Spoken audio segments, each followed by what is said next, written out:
Education is the key to open multiple doors of opportunity. Halo Sobat MSB, mendengar sambil belajar. Nah, kembali lagi dengan aku, Novel, sebagai host podcast kita pada hari ini. Nah, kita bakalan ngomongin nih tentang edukasi, mulai dari internasional hingga ke nasional. Tentunya aku nggak sendiri, aku bersama dengan tamu spesial kita, Bang Herfandi. Halo, Halo Bang Herfandi. Bang Opal, halo juga Sobat MSB ya. Iya. Bang Herfandi sendiri adalah mahasiswa sosiologi dari Universitas Tanjung Pura. Bang Herfandi boleh dong memperkenalkan diri dan juga portofolionya. Oke, halo semuanya. Perkenalkan nama aku Herfandi, mahasiswa Universitas Tanjung Pura, Fakultas Ilmu Sosial dan Ilmu Politik, program studi sosiologi. Luar biasa. Terima kasih ya Bang Herfandi ya udah datang ke podcast kita pada hari Oke, terima kasih juga Bang Nopal atas kesempatan yang sangat luar biasa. ini. Nah, karena kita bakal ngomongin tentang edukasi, aku pengen nanya dong Bang, edukasi menurut Abang itu apa sih? Nah, kalau menurut aku sendiri ya, sebagai mahasiswa sosiologi, edukasi adalah pengubahan sikap atau tingkah laku untuk mendewasakan diri. Entah itu kita belajar dari keterampilan, sosialisasi, ataupun hal lainnya, yang dimana dipersiapkan untuk terjun ke masyarakat. Oke, luar biasa ya. Kalau menurut Bang Nopal sendiri, gimana? Oh ya, oke. Kalau menurut aku tuh edukasi itu proses terencana yang membantu seseorang mengembangkan pengetahuannya sih, Bang. Oke, benar banget sih. Ya, terus kalau aku tarik-tarik lagi nih, Hmm. kita bakal melihat beberapa negara yang berhasil gitu ya buat naikin kurikulum dan juga dan lain-lain sih. Oke. Nah, menurut Bang Herfandi nih, kondisi edukasi di internasional sekarang ini bagaimana? Nah, kalau menurut aku ya, edukasi di internasional ini tentunya terdapat ketimpangan juga sih Bang Nopal, yang dimana di negara maju terdapat kemajuan yang sangat luar biasa, namun di negara berkembang dan negara tertinggal itu terdapat ketimpangan dalam akses pendidikan. Nah, yang dimana seperti yang kita ketahui, negara-negara maju sudah memanfaatkan teknologi AI dan sebagainya yang sangat bermanfaat bagi siswa ataupun mahasiswa ataupun masyarakat umum. Nah, sedangkan di negara tertinggal seperti di Zimbabwe itu aku pernah menganalisis kasus di negara Zimbabwe yang dimana di negara tersebut itu masih dapat ketimpangan akses pendidikan yang sangat amat tinggi. Wah, sangat disayangkan. Nah, kalau aku sendiri ya, Iya. bakalan melihat dari pelajaran formal dan juga non formalnya. Hmm. Di luar negeri sendiri itu mendukung sih Bang, kayak edukasi yang istilahnya non formal gitu, Iya, benar banget. akademik. Tentang keterampilan, memasak dan sebagainya aku lihat di beberapa negara juga Benar sih. sekali, karena mereka tuh sangat mendukung sih untuk bakat dan benar minat banget. anak. Nah, kita bakal masuk ke materi pertama nih tentang education around the world. Oke, Bakalan menarik tentang banget. bakalan belajar tentang internasional dan juga di pendidikan di Indonesia. Hmm. Nah, menurut kakak, apa karakter atau ciri utama pendidikan internasional yang menurut kakak paling menonjol dan bisa menjadi pembelajaran bagi kita? Nah, seperti yang tadi aku mention tadi ya tentang penggunaan AI di internasional tersendiri yang di negara-negara maju khususnya, aku pernah lihat di media sosial TikTok dan Instagram bahwa mahasiswa itu bangga bisa memanfaatkan AI untuk pembuatan skripsi. Nah, kalau menurut aku hal itu sebaiknya bisa diterapkan di Indonesia dengan tenaga pendidik mengajarkan dan bagaimana cara memanfaatkan AI dengan baik sehingga kita bisa membuat skripsi ataupun proyek-proyek yang bermanfaat bagi kita. Oh iya, benar sekali, karena sekarang AI itu membantu ya. Iya, benar banget. Kalau dimanfaatkan yang baik itu membantu. Namun sebaliknya, jika kita manfaatkan dengan tidak baik itu akan memberikan dampak negatif bagi Iya, kehidupan. benar sekali sih, apalagi untuk mahasiswa ya, dampak-dampaknya pasti ada yang kayak pergantungan dan lain-lain. Benar banget. Gitu sih. Nah, kalau aku pengen nanya nih tentang Indonesia sendiri. Kalau abang melihat Indonesia nih, hal apa dari pendidikan internasional yang paling relevan untuk diterapkan di Indonesia? Dan apa sih tantangannya untuk memungkinkan kita tuh mengadopsi gitu untuk edukasi internasional? Oke, kalau bagi aku sendiri ya, itu bisa menerapkan tentang penggunaan teknologi seperti proyektor untuk dalam sistem belajar mengajar yang ini menggunakan PowerPoint, yang dimana itu sangat memudahkan tenaga pendidik bagi ataupun kita sendiri sebagai mahasiswa untuk menangkap poin-poin inti dari materi. Yang kedua adalah penerapan ARV yang dimana itu penggunaan untuk menggunakan melihat ilustrasi secara langsung. Hal itu menurut aku sangat relevan untuk digunakan di Indonesia untuk dalam beberapa mata pelajaran seperti pelajaran sejarah dan sebagainya. Jadi kita bisa melihat ilustrasi langsung kejadian-kejadian dari masa lampau. Dan yang terakhir itu juga penggunaan AI yang baik dan benar. Nah, seharusnya itu kita bisa belajar tentang dengan negara-negara maju untuk memanfaatkan AI dengan baik dan benar. Oke, luar biasa ya. Berarti menurut Bang Herfandi ini tentang teknologinya Bener banget. diterapkan di Indonesia Iya. seperti itu. Jadi kita akan masuk ke pembahasan kedua, yaitu teori fungsional dan teori konflik. Oke, nggak asing banget Iya. ya di telinga aku nih Bang Noval. Yang kedua teori itu. Benar sekali, apalagi karena aku mengambil pembahasan ini karena Bang Herfandi sendiri itu kalau nggak salah ya teman-teman dari mahasiswa sosiologi. Iya, benar Universitas banget. Madura.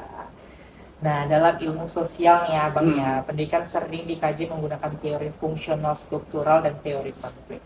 Di mana teori fungsional struktural ini memandang pendidikan sebagai sistem yang berfungsi menjaga keteraturan sosial. Sementara teori konflik menjelaskan pendidikan sebagai arena perebutan kekuasaan gitu sih. Nah, Bang, aku bakal nanya nih Bang tentang jika dari sudut pandang teori fungsional struktural nih, menurut Bang Herfandi, bagian mana atau elemen mana yang dari sistem pendidikan di Indonesia yang saat ini sudah berfungsi sebagaimana mestinya dan menjalankan peran idealnya gitu. Oke. Nah, kita balik lagi tentang pengertian dari struktural fungsional ya. Nah, di dalam edukasi, teori struktural fungsional itu memandang edukasi adalah dalam satu sistem yang terdiri dari bagian-bagian yang saling berkaitan. Nah, untuk peran idealnya tersendiri itu kita bisa lihat pada saat pandemi COVID-19 yang dimana aku menganalisis pandemi COVID-19 dalam edukasi itu menggunakan teori dari Talcott Parsons yang dimana menggunakan sistem agil yang dimana semua sistem itu saling bekerja sama berkaitan untuk menciptakan sebuah sistem pendidikan yang relevan sesuai zamannya. Seperti pada saat zaman COVID-19 yang dimana kita harus menyesuaikan pendidikan dengan menggunakan sistem online, daring, Zoom, dan sebagainya. Di situ juga pemerintah bekerja sama dengan dinas pendidikan ataupun tenaga kerja pendidik untuk memberikan kuota gratis untuk memudahkan akses dan meminimalisir pengeluaran orang tua. Luar biasa. Aku juga kalau ini ingat dengan masa COVID ya, ngerjain tugas tuh harus nonton TV. Iya, bener banget. Di situ menurut aku semua sistem udah menjalankan tugasnya sesuai dengan ranahnya masing-masing.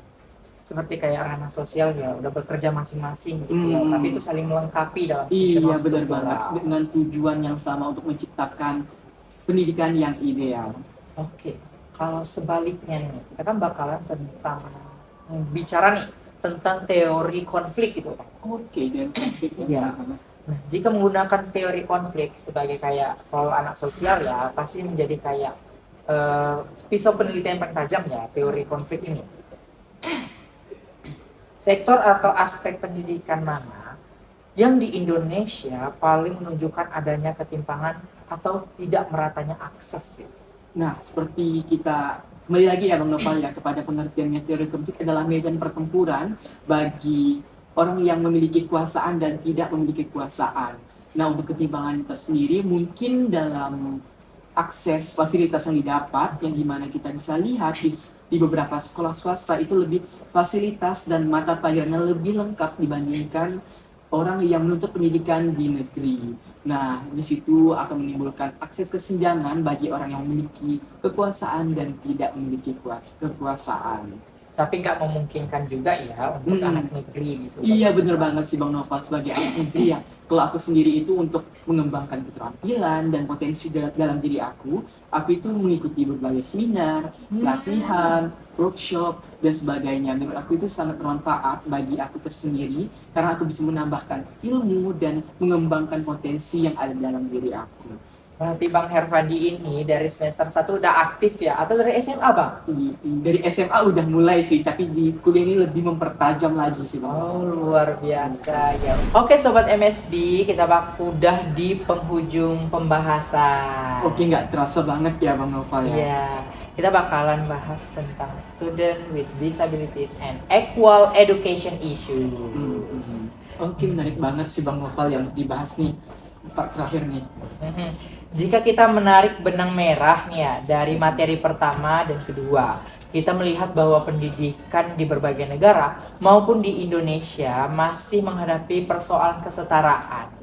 Salah satunya yang berkaitan dengan teman-teman penyandang disabilitas dan isu-isu kesetaraan di pendidikan itu sendiri. Nah, apalagi nih ada beberapa wilayah yang mendapatkan fasilitas yang terbatas gitu Bang Herfandi untuk teman-teman yang disabilitas. Nah, pertanyaan ini nih udah pertanyaan terakhir sih Bang gitu. Nah, menurut Bang Herfandi, apa langkah paling realistis dan paling mendesak untuk mewujudkan pendidikan yang setara bagi semua siswa di Indonesia, terutama nih bagi siswa penyandang disabilitas dan mereka yang berasal dari wilayah yang terbatas aksesnya? Oke, aku mention banget sih poinnya Bang Nopal itu tentang disabilitas kan. Kalau menurut aku tuh hal yang harus diterapkan untuk seluruh sekolah ataupun universitas di Indonesia adalah tentang pemerataan akses fasilitasnya sih. Nah, di sekolah aku dulu pada saat aku SMA itu setiap tahun itu membuka lowongan ataupun membuka pendaftar siswa itu teman-teman disabilitas itu 2 orang setiap tahunnya. Nah, di situ juga itu terdapat fasilitas seperti jalan khusus, jalur kuning untuk teman-teman disabilitas nih Bang Nopal, agar mereka itu bisa memanfaatkan fasilitas dan sekolah dengan nyaman dan tenang. Oke, luar biasa.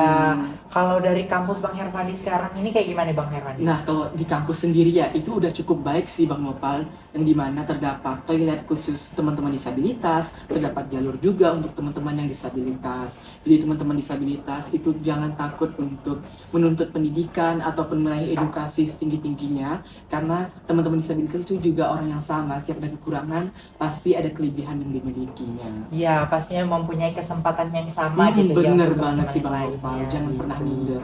Nah, kalau contoh yang lebih besarnya di dunia pekerjaan, Bang Herfandi ada nggak sih contohnya? Nah, yang aku mention nih di Pontianak nih, di kota Pontianak, tempat aku kuliah sekarang. Nah, itu aku melihat itu ada salah satu coffee shop di Pontianak ini, kalau nggak salah namanya sih 1/2 Cafe sih, Bang Nopal. Yang dimana itu mereka memperkerjakan teman-teman disabilitas, dan hebatnya lagi Bang Nopal, itu teman-teman disabilitas itu adalah teman-teman atlet Provinsi Kalimantan Barat.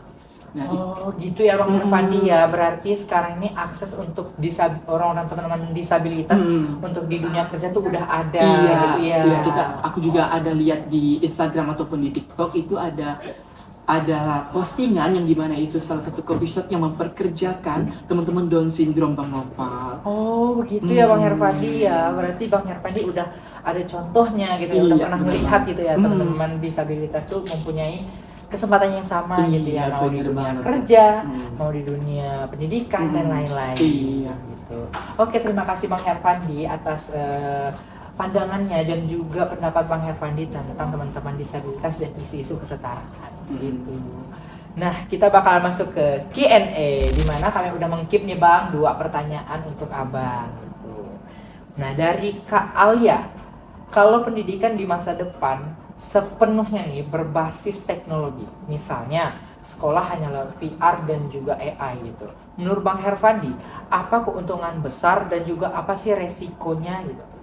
Oke ya, kita mulai dari keuntungannya Bang Nopal ya. Itu menurut aku tuh banyak banget. Yang pertama, kita itu mempersiapkan generasi muda penerus bangsa itu dari kecil sudah melek terhadap digital. Jadi, generasi-generasi muda di Indonesia itu sudah bisa bersaing secara global. Nah, karena saingan sekarang itu tidak hanya masyarakat Indonesia sendiri, namun adalah masyarakat global yang dimana dengan pemanfaatan teknologi kita itu bisa literasi digital, memanfaatkan teknologi seperti memperoleh ilmu dan wawasan, memperoleh keterampilan dan sebagainya. Menurut aku itu manfaatnya itu banyak banget sih Bang Nopal. Namun sebaliknya kita beralih ke dampak yang negatif nih Bang Nopal ya.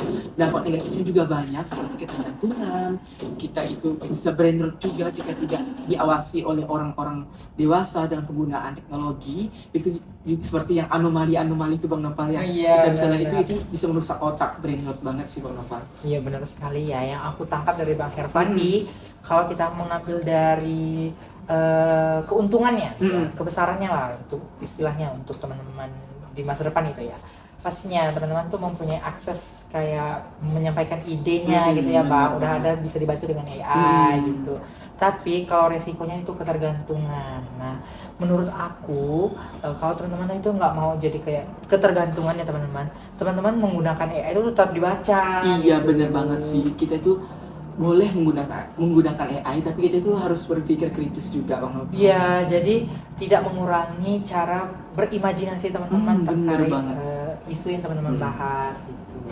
Nah, ada pertanyaan kedua dari Bang Rizky. Kalau Bang Herfandi diberi kesempatan mengubah satu hal dalam sistem pendidikan di Indonesia secara instan, apa yang akan Bang Herfandi ubah dan mengapa Abang mengubah itu?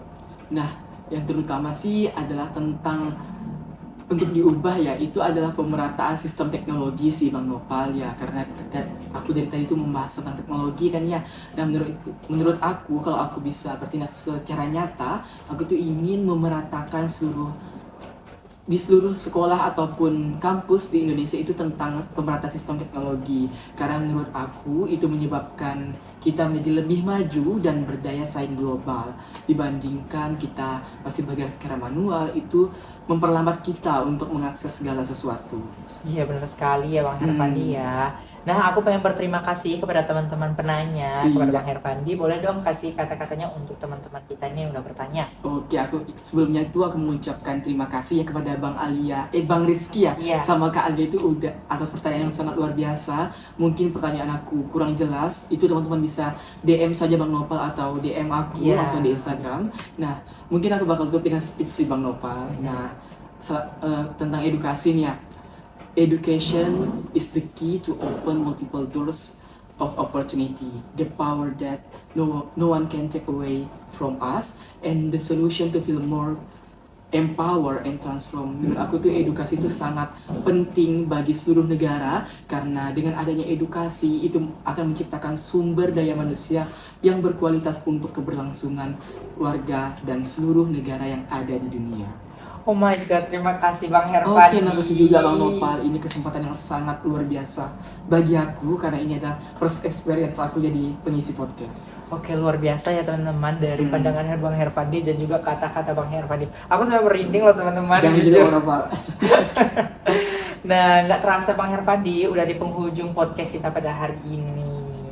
Nah, aku pengen berterima kasih kepada Bang Herfandi selaku narasumber kami pada hari ini. Terima kasih juga Bang Nopal dan teman-teman MSB yang sudah request untuk mengundang aku. Ya, kami terima kasih ya Bang Herfandi ya terkait pengetahuannya dan juga pandangannya tentang edukasi. Dan kepada para pendengar MBE mendengar sambil belajar, aku berharap teman-teman itu tetap memikirkan diskusi kita gitu. Karena ini isi podcast itu daging-daging banget teman-teman. Iya. Teman-teman bisa mengambil poin-poin intinya untuk diterapkan dalam kehidupan teman-teman. Dan juga bisa memberikan pandangan baru gitu, Iya, bener tentang banget, perspektif edukasi. baru tentang dari aku ataupun Bang Nopal untuk membuka wawasan teman-teman tentang edukasi. Ya, dan juga punya nih solusi untuk tantangan-tantangan di Iya, Indonesia. bener sendiri. banget. Nah, sampai jumpa di podcast selanjutnya. Terima kasih dan tetap semangat dalam belajar. Dadah, Dadah.